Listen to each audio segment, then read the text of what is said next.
Okay. So, we discussed about vision as a sensory organ and its function and structure. Now we'll be starting with the human ear.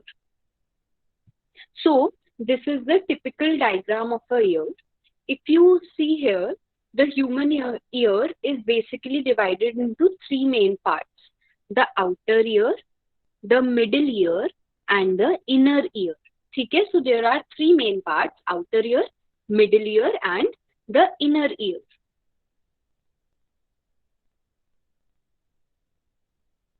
Now, in the outer ear, there are three main organs: the pinna, the auditory canal, and the eardrum.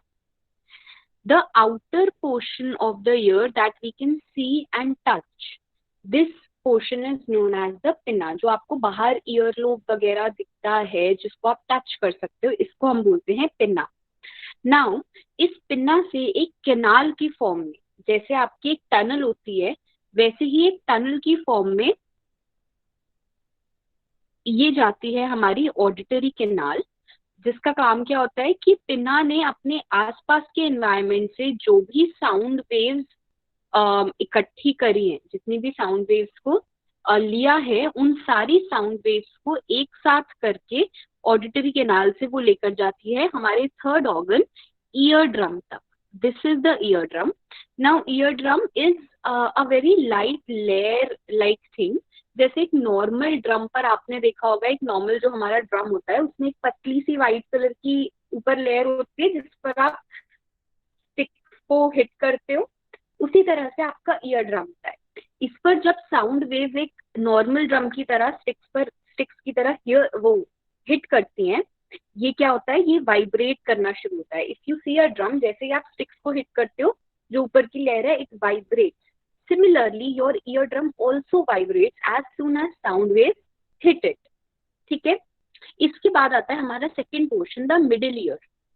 Middle ear में हमारी सिर्फ तीन bones होती है. इन bones के सिवा कुछ नहीं होता है मिडिल ईयर में. There are three bones: the malleus, the incus, and the stapes. These are the three bones that are found inside the ear after the eardrum. इसमें इफ यू सी, जो मैलिस है वो यहाँ पर कनेक्टेड है आपके ear drum से, incus connected है मैलिस से, और स्टेपीज कनेक्टेड है आपकी इनकस से. ऐसे ही तीनों बोन्स एक दूसरे से कनेक्टेड होती हैं. एंड जहां पर आपकी स्टेपीज एंड हो रही है, वहां पर आपका इनर ईयर का एक ऑर्गन स्टार्ट होता है, जिसको हम बोलते हैं यूस्टेशियन, जिसको हम बोलते हैं eustachian tube and cochlea. Now, this is your eustachian tube and this is your cochlea. ये जो स्नेल का बॉडी होता है, स्नेल की बॉडी की तरह आपका कॉक्लिया होता है. यहाँ पर आपकी सारी साउंड वेव्स जाती हैं, और कॉक्लिया का काम होता है कि ये आपकी जो साउंड वेव्स हैं, यानी कि आपकी साउंड एनर्जी को कन्वर्ट करता है इलेक्ट्रिकल सिग्नल्स में. ठीक है. इलेक्ट्रिकल सिग्नल्स में कन्वर्ट करके ये सारी की सारी इंफॉर्मेशन को भेजता है ऑडिटरी कैनाल में, and auditory canal then takes it up to the brain. Auditory canal का काम क्या होता है कि ये साउंड वेव जो कि इलेक्ट्रिकल एनर्जी में चेंज हो चुकी है, इलेक्ट्रिकल सिग्नल्स में चेंज हो चुकी है, इन इलेक्ट्रिकल सिग्नल्स को हमारे ब्रेन तक लेकर के जाता है. ठीक है. Auditory nerve. Now if you see, there are three semicircular structures over cochlea. These structures are known as the semicircular canals. ये सेमीसर्कुलर कैनाल्स का इतना ज्यादा आपके ऑडिटरी सिस्टम में वर्क नहीं होता है, लेकिन इनका वेस्टिबुलर सेंस में बहुत ज्यादा वर्क होता है. वेस्टिबुलर सेंस क्या होता है? Vestibular sense is that sensory organ of our, that sensory activity of our body that tells us about the position, the balance of our body. ठीक है. तो इन सेमी सर्कुलर कैनाल्स का मेन फंक्शन आपके vestibular system में होता है, but क्योंकि ये आपकी ईयर से कनेक्टेड है, दैट इज वाई हम जब ईयर का स्ट्रक्चर पढ़ते हैं तब इनको डिस्कस करते हैं. ठीक है. नाउ इफ यू सी कि आपकी साउंड वेव्स का मेन ट्रैवल का पाथ क्या है. सबसे पहले साउंड वेव जाती हैं आपके पिन्ना में. हियर इन दिस पिन्ना, यहाँ पर आपकी साउंड वेव्स जाती हैं। आपके कोई भी इन्वायरमेंट में जैसे ही नॉइज होगी वैसे ही पिन्ना में ये साउंड वेव्स जाएंगी। पिन्ना इनको ईयर ड्रम तक लेकर जाएगा, ईयर ड्रम तक लेकर जाएगा थ्रू ऑडिटरी कनाल। इसके बाद आपका मिडिल ईयर स्टार्ट हो जाता है। Middle ear as in the three bones malleus, incus and stapes. ये मिडिल ईयर स्टेपीज से फिर आपकी जो ये ओवल विंडो है, this is the oval window, ये इस ओवल विंडो तक लेकर के जाता है। आपकी स्टेपीज ओवल विंडो पर देता है आपकी साउंड वेव्स को। देन कॉकलिया में जाती हैं आपकी सारी साउंड वेव्स। कॉकलिया में आपके छोटे छोटे छोटे छोटे हेयर सेल्स होते हैं। ये हेयर सेल्स एक्चुअली वो स्ट्रक्चर है कॉकलिया के अंदर जो आपकी साउंड वेव्स को इलेक्ट्रिकल एनर्जी में चेंज करते हैं। मतलब मेन कॉकलिया के अंदर हेयर सेल्स होते हैं जो चेंज कर रहे होते हैं। फिर यहाँ से ये इन्फॉर्मेशन जाती है ऑडिटरी नर्व में, एंड ऑडिटरी नर्व से आपके brain.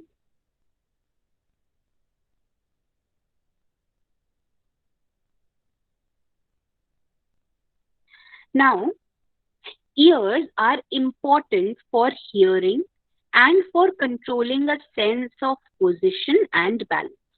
Now, because semicircular canals are a part of our ears only, आपके ears का ही एक part है, इसीलिए अगर कभी भी आपसे एक क्वेश्चन पूछा जाए या आपके पास कोई एमसीक्यू आए कि आपका ईयर का मेन रोल कहाँ है, तो आपके ईयर का मेन रोल हियरिंग के साथ साथ, मान लो हियरिंग ऑप्शन ही ना हो, एमसीक्यूज में लिखा है विजन, बैलेंस एंड कुछ कुछ एक्सेट्रा एक्सेट्रा, तो आपका राइट आंसर क्या होगा? Position, maintaining the control of position and balance.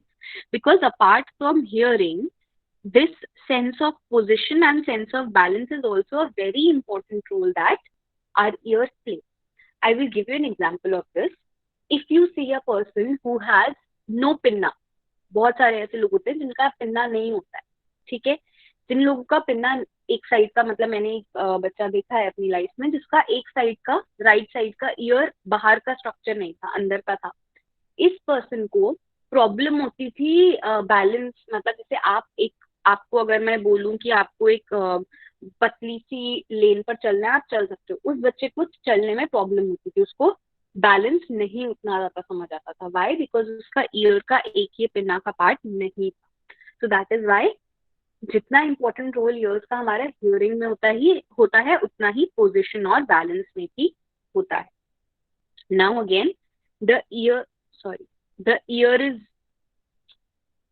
divided into three sections mainly: the outer ear, the middle ear, and the inner ear.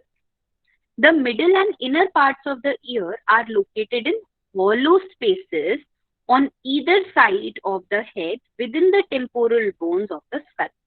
So if this is your face, यहाँ पर आपके ऐसे करके ears होंगे, ठीक है। अब ये आपका यहाँ पर पूरा ब्रेन का स्ट्रक्चर होगा, ठीक है, जैसे भी होता है। यहाँ पर हमारे यहाँ तक ऐसे करके हॉलो स्पेसेस होते हैं। Hollow as an something that is empty from inside, ठीक है। सो आपके दोनों यहाँ पर आपकी टेम्पोरल बोन होती है साइड में, मैंने बताया था साइड में आपकी टेम्पोरल बोन्स होती है। सो टेम्पोरल बोन्स के साइड में आपके यहाँ पर दोनों तरफ हॉलो स्पेस होता है। इस हॉलो स्पेस में आपका ईयर का मिडिल और इनर पार्ट आता है। ये दोनों मिक्स होकर के फिर यहाँ पर आपका ईयर का, ऐसे करके और ऐसे करके ये आपका ईयर का मिडिल और इनर पार्ट है और ये आपका आउटर ईयर है, ठीक है।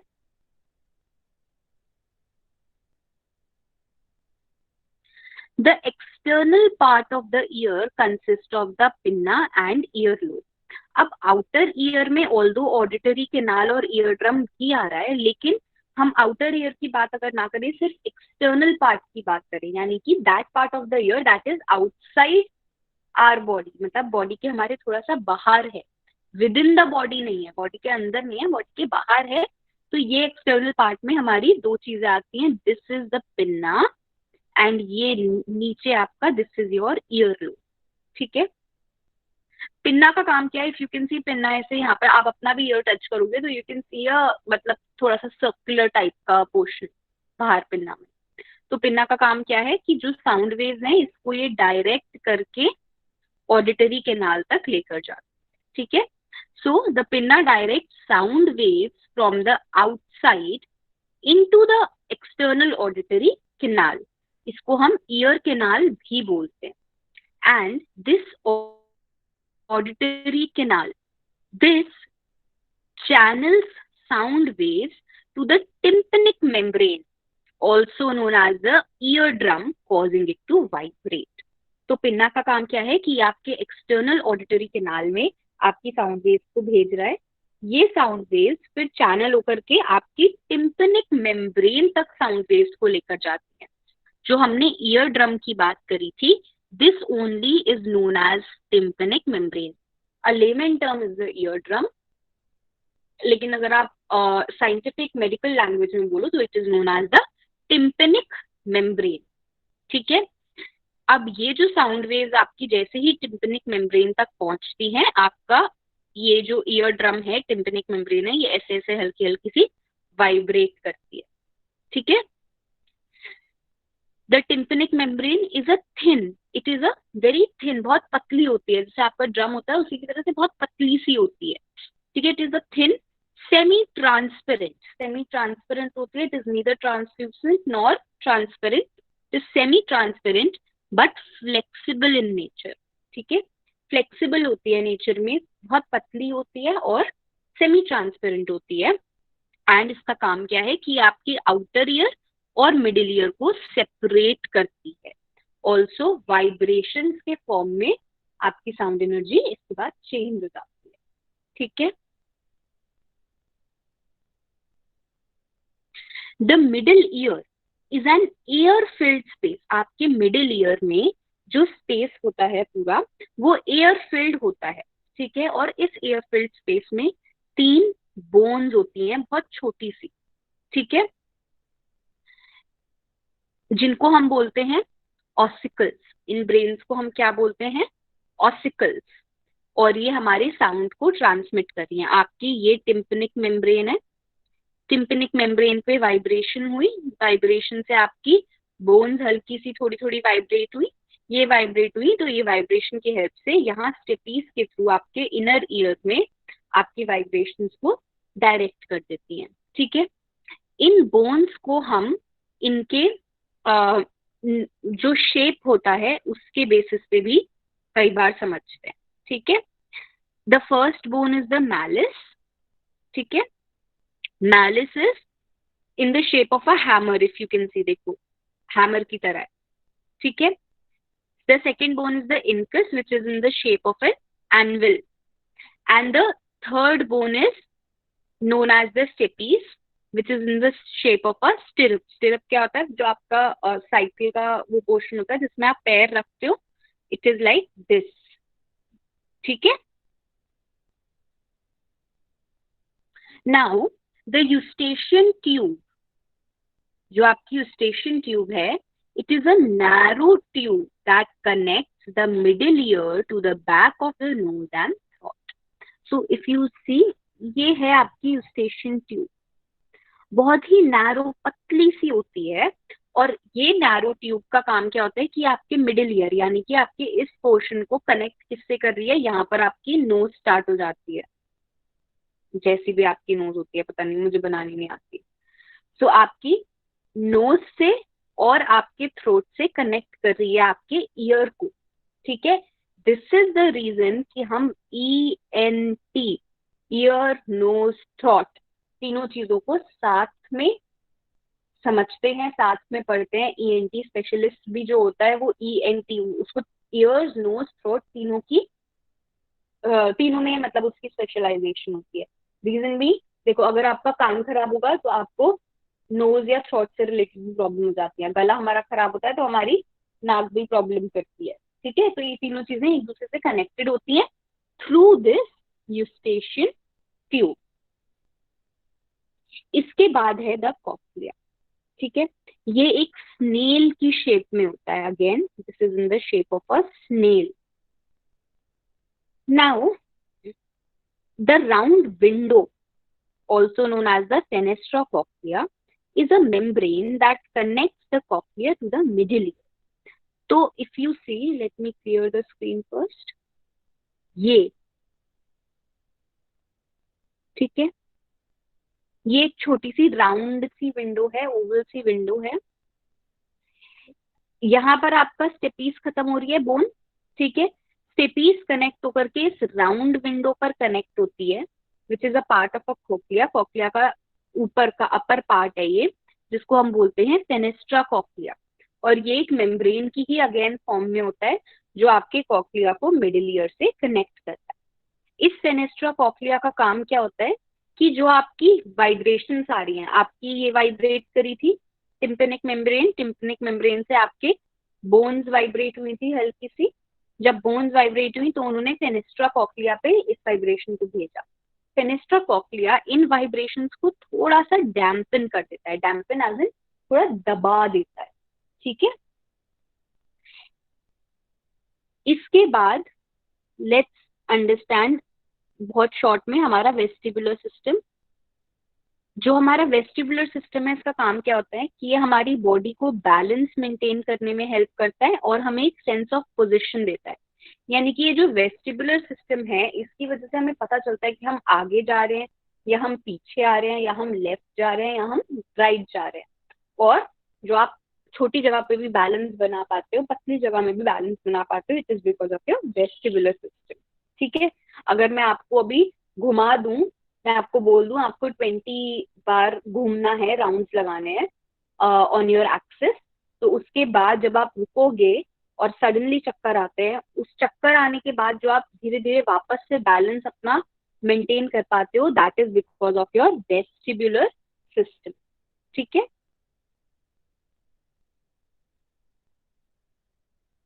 नाउ द कॉक्लिया, जो आपका कॉक्लिया था ऐसे स्नेल के फॉर्म में, this cochlea is filled with fluid. इसके अंदर एक फ्लूइड भरा हुआ होता है.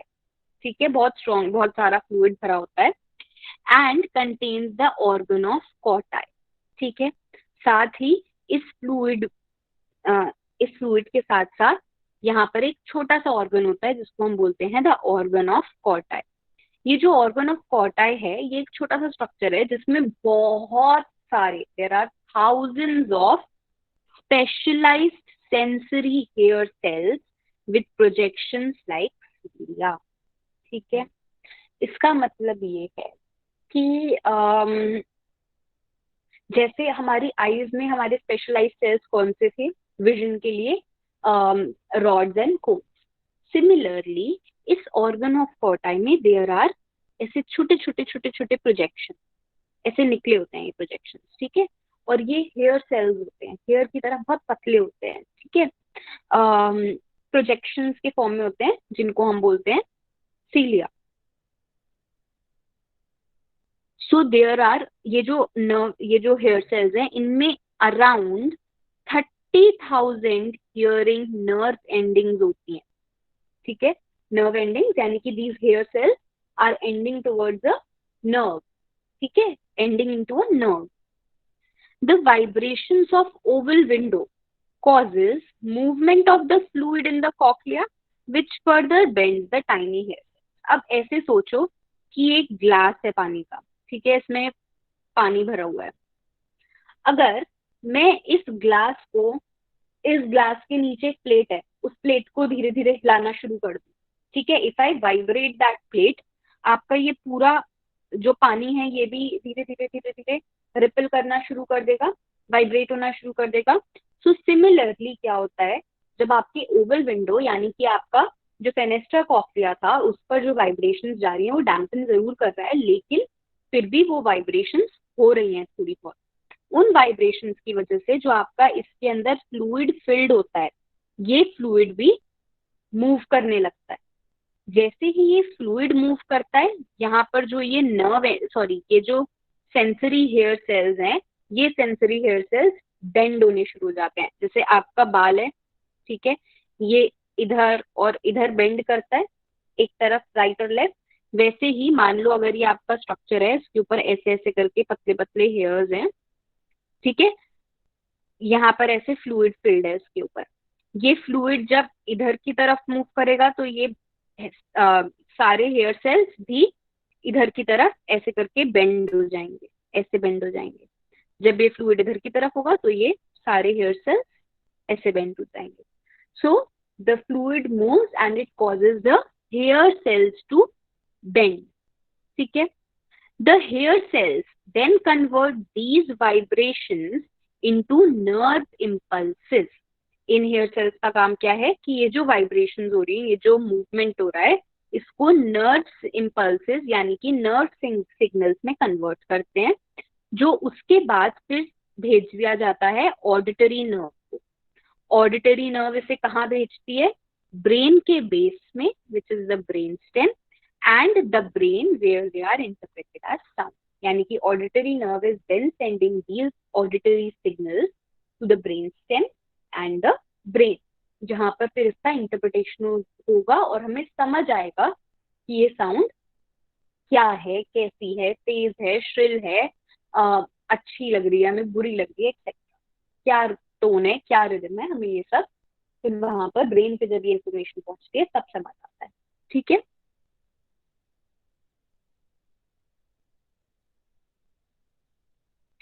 नाउ जस्ट लाइक आपके कलर्स में अलग अलग वेवलेंथ होती है, सिमिलरली जब कोई भी साउंड क्रिएट होती है उससे क्या होता है, आपकी दिस इज द आपका एयर नॉर्मल इन्वायरमेंट है।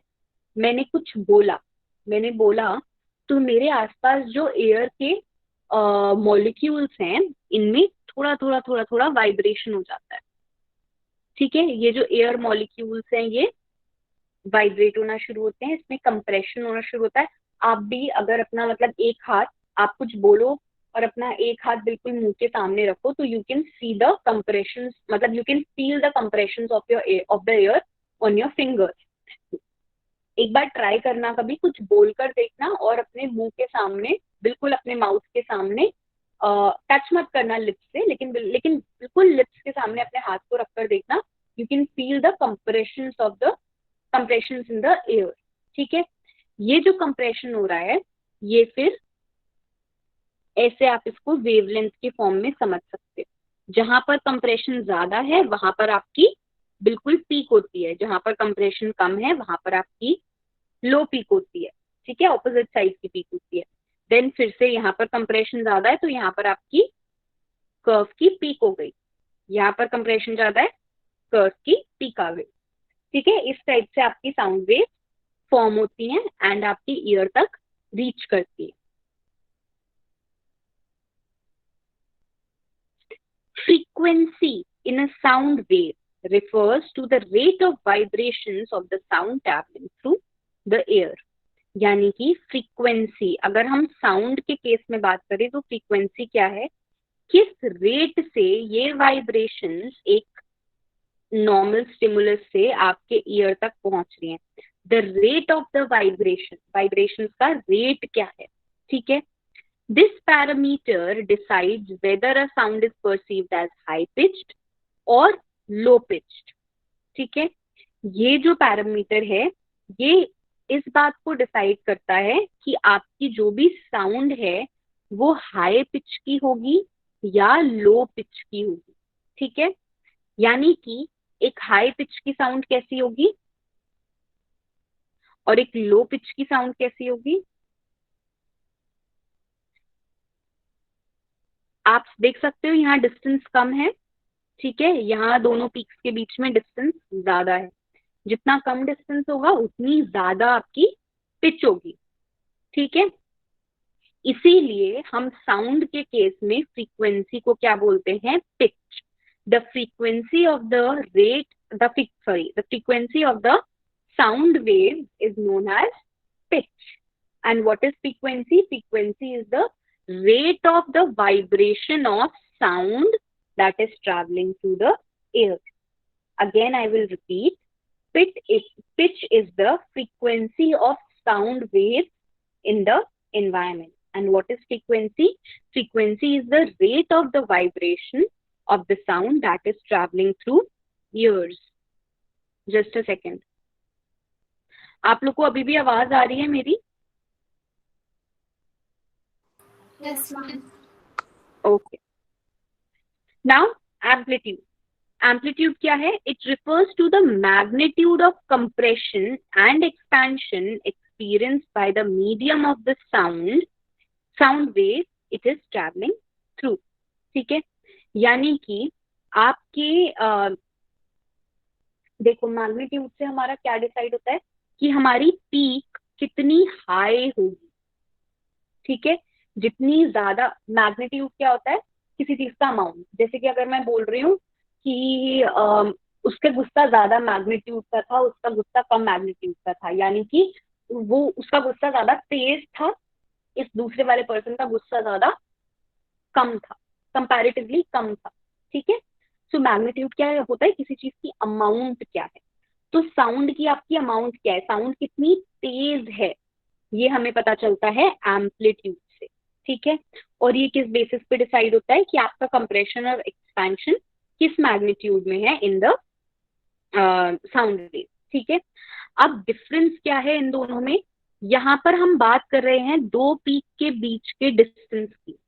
यहाँ पर हम बात कर रहे हैं कि ये जो आपकी पीक है ये कितनी हाइट की है।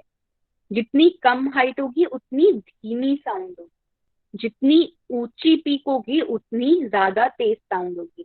यानी कि अगर मैं सेम, मतलब पीक इतनी जा रही है, लेकिन इतनी ही पीक में अगर ये ऐसे करके होती,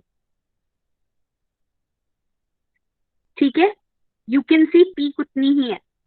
ठीक है, लेकिन पास पास है, यानी कि ये जो साउंड है इसकी पिच बहुत हाई है और साथ ही ये लाउड भी है, मतलब इंसान तेज भी बोल रहा है और वो श्रिल भी बोल रहा है।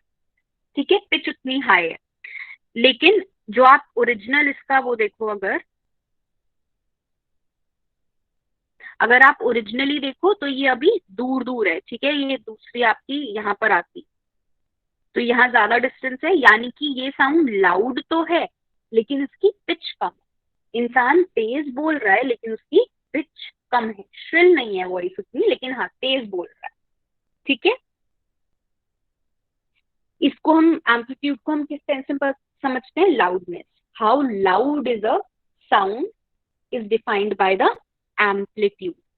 Amplitude is the magnitude of compression and expansion.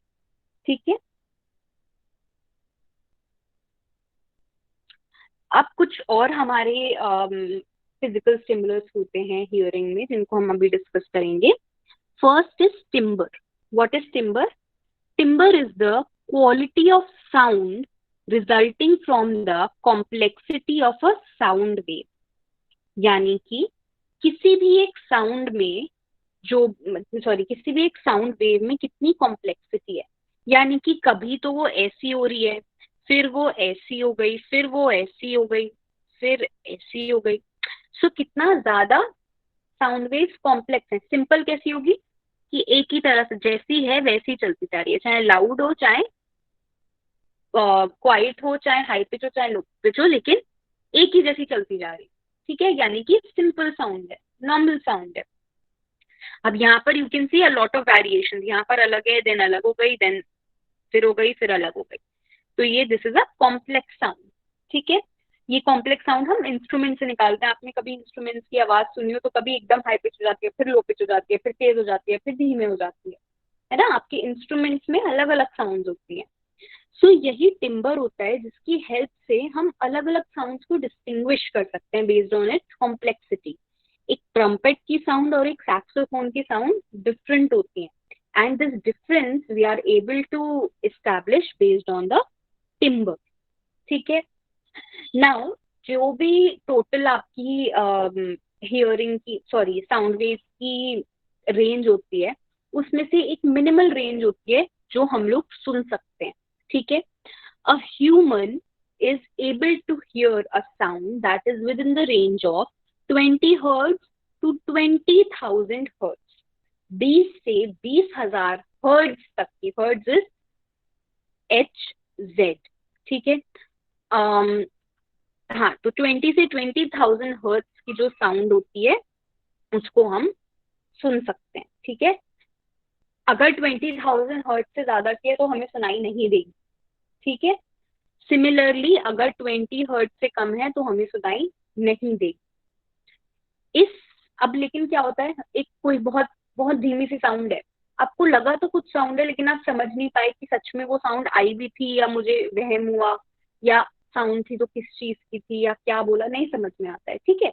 तो 20 हर्ट्ज हम सुन तो सकते हैं लेकिन समझ सकते हैं नहीं, इट इज नॉट इम्पोर्टेंट। तो इस 20 to 20,000 हर्ट्ज में भी एक होती है रेंज जिसके लिए we are sensitive as an कि ये हमें एक बार में समझ आ जाएगी, ठीक है, कि मैंने बोला तो आपको समझ आया कि मैंने क्या बोला, ठीक है, या कोई साउंड है या कुछ समझ आ रही है कि क्या साउंड है। सो ये जो रेंज जिसके लिए हम सबसे ज्यादा सेंसिटिव होते हैं, this is 1000 hertz to 5000 hertz. Okay, now they are saying कि अगर किसी इंसान को 85 डेसिबल से ज्यादा की साउंड का एक लॉन्ग टर्म एक्सपोजर हो, ठीक है, so it can cause a permanent hearing loss. So those people who live in a place where the normal routine sound is more than 85 decibels, it मतलब long term exposure है 85 decibels से ज्यादा की sound का, it can produce permanent hearing loss. Another fact here is कि जो आपकी car का एयर बैग होता है, जब आपका एक्सीडेंट हो जाता है तो आपकी कार में एक एयर बैग होता है जो आपको प्रोटेक्ट करता है, लेकिन ये एयर बैग जब खुलता है तो ये बहुत तेज साउंड प्रोड्यूस करता है which is around 170 decibel. Now it is not important कि उससे हियरिंग लॉस हो ही जाए, लेकिन इट इज पॉसिबल, मतलब जरूरी नहीं है ऐसा हो, लेकिन इट इज पॉसिबल कि ये जो कार का एयर बैग है इससे परमानेंट ईयर डैमेज हो जाए, इट इज अ पॉसिबिलिटी। कुछ लोगों का हो भी जाता है अगर उनके ऑलरेडी ईयर्स वीक हैं या उनका ऑडिटरी सिस्टम उतना ज्यादा स्ट्रॉन्ग नहीं है तो हियरिंग लॉस हो सकता है। Now this is a range of sound, 85 decibels क्या था आपका ये रेंज, ठीक है।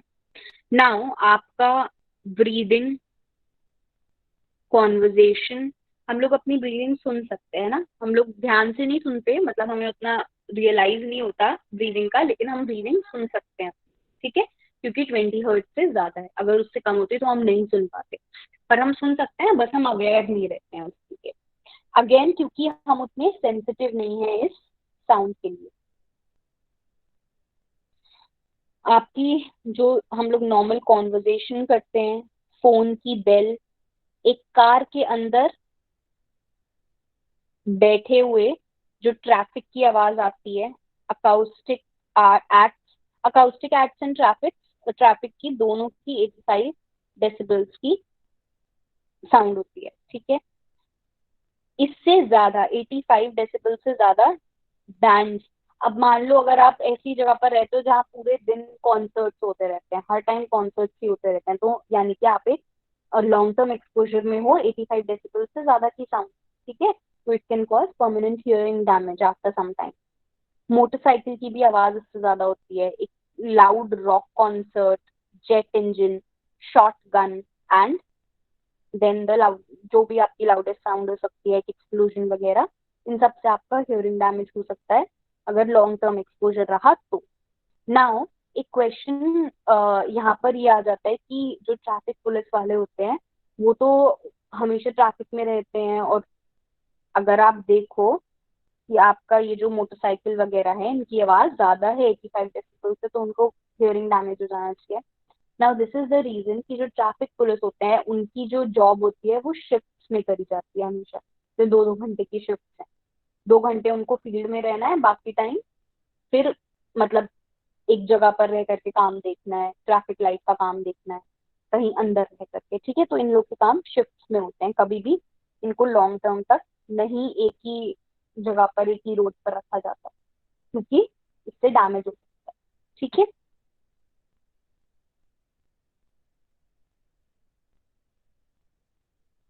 नाउ साउंड लोकलाइजेशन, अब वो ये बोल रहे हैं कि हमें पता कैसे चलता है कि साउंड कहाँ से आ रही है, ठीक है। So sound localization is basically our ability to determine the direction of a sound source. Sound localization हमारी वो एबिलिटी होती है जिसकी हेल्प से हम ये पता लगा सकते हैं कि कोई भी साउंड किस डायरेक्शन से, sorry what is happening, just a second.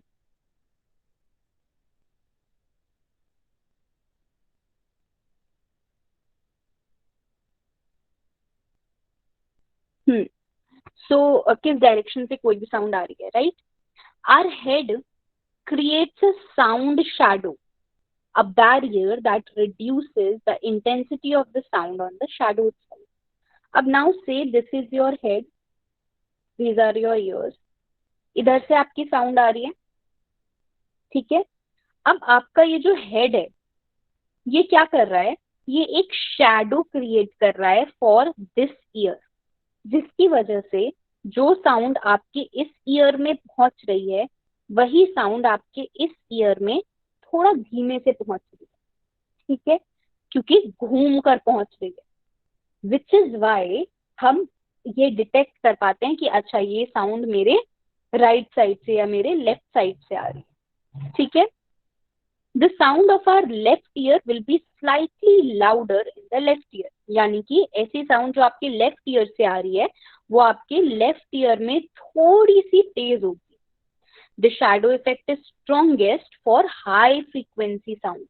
ऐसी साउंड्स जिनकी फ्रीक्वेंसी हाई होती है, यानी कि हाई पिच की जो साउंड्स होती हैं, ऐसी साउंड्स के लिए शैडो इफेक्ट सबसे ज्यादा स्ट्रांगली वर्क करता है।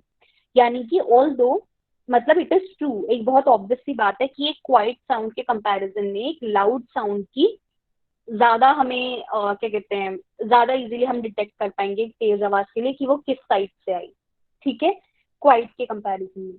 लेकिन अगर हम कंपेयर करें एक लाउड साउंड और एक हाई पिच की साउंड, इन दोनों के बीच में कंपेयर करें कि हमें किसका ज्यादा पता चलेगा, तो एक high pitch is comparatively, sorry, the shadow effect is stronger for a high pitch sound as compared to a loud sound, ठीक है। When the sound comes directly in front or in back of us, it is difficult to determine the location as it reaches to both ears at the same time. अब मान लो कि sound ना तो आपके left side से आ रही है,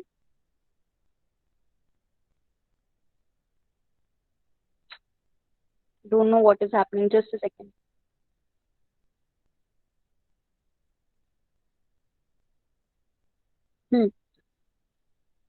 अब ये मान लो कि this is your head, sound ना तो आपकी लेफ्ट से आ रही है ना ही आपके राइट से आ रही है, साउंड आ रही है आपके फ्रंट से, यानी कि आपकी आईज जहां पर देख रही हैं उस डायरेक्शन से मान लो आपकी साउंड आ रही है।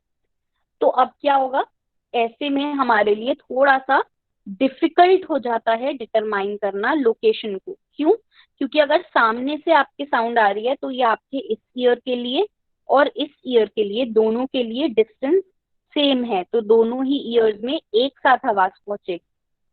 तो इसमें हम कैसे डिटरमाइन करते हैं, दिस इज आर मतलब स्किल, कि जैसे ऐसी साउंड आती है और हमें डिटरमाइन करना हो कि कहाँ से साउंड आ रही है या क्या साउंड आ रही है, हम थोड़ा सा अपने हेड को टर्न कर लेते हैं। मान लो मैंने अपने हेड को थोड़ा सा टर्न कर लिया और जब मैंने टर्न किया मेरा राइट वाला ईयर सामने आ गया और लेफ्ट वाला ईयर थोड़ा सा बैक साइड पे चला गया, ठीक है। तो अब जब हम अपनी गर्दन हल्की से टर्न कर लेंगे, क्या होगा, एक स्लाइट सा डिफरेंस क्रिएट हो जाता है इन द टाइम कि लेफ्ट ईयर में कब आवाज पहुंच रही है और राइट ईयर में कब पहुंच रही है, ठीक है। इस टाइम डिफरेंस की वजह से जो स्लाइट सा डिफरेंस होता है, इसकी वजह से फिर हम डिटरमाइन कर पाते हैं कि आपके साउंड फ्रंट से आ रही है या बैक से आ रही है, राइट से आ रही है या लेफ्ट से आ रही है, ठीक है। Is this clear? Any question?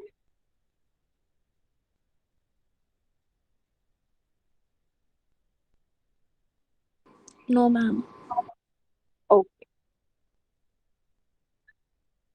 Now we have some other senses like touch, smell, gustatory sense.